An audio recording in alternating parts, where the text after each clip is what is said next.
Bob the Brit. Welcome to Brick Lane in London's East End. This area got its name for the bricks that were used to rebuild London after the Great Fire of London in 1666. The Romans knew about the clay, and that's why the area got its name. Nowadays it's known as the heart of the Bangladeshi community, or Banglatown. Amazingly, we're only 3/4 of a mile from the City of London. Maybe could be a bit different.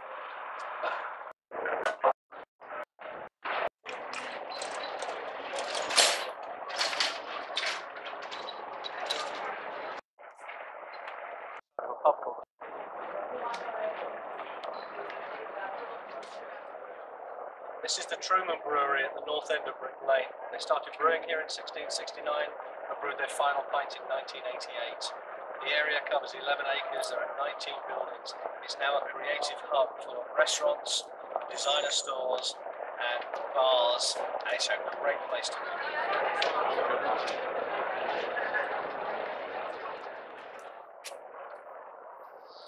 This is Fournier Street in Spitalfields.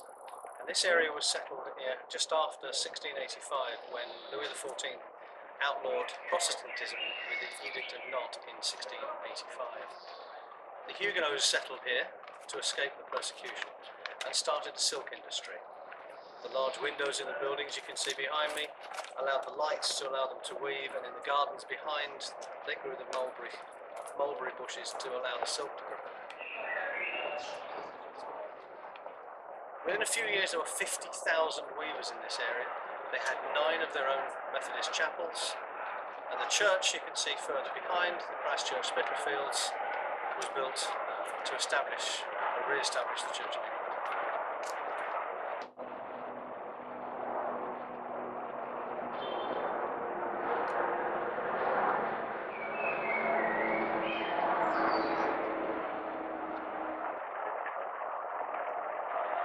After the dissolution of the monasteries, this area was used for artillery practice. Henry VIII decided that this area, 1.5 from the Tower of London, was ideal. There were empty fields. This is where he did his gun practice. The pub behind me and a number of the nearby streets take their name from this.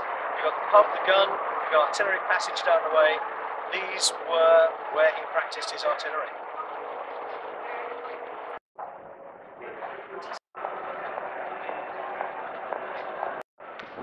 This area is full of allusions to its silk and linen heritage. When the silk and the linen was finished, it was baled up for market. They used to tie up the bales and put them under tension using tentacles.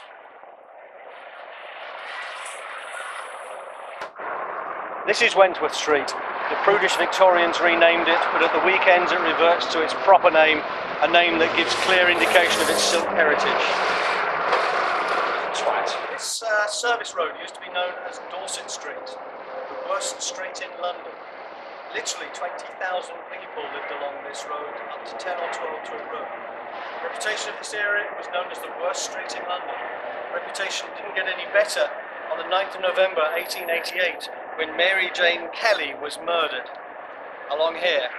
She was the last victim of Jack the Ripper.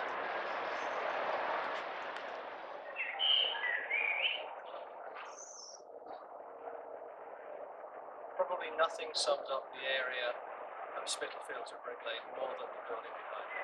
It was consecrated in 1743 by the Huguenots as a Methodist chapel. It's been a synagogue, now it's a mosque.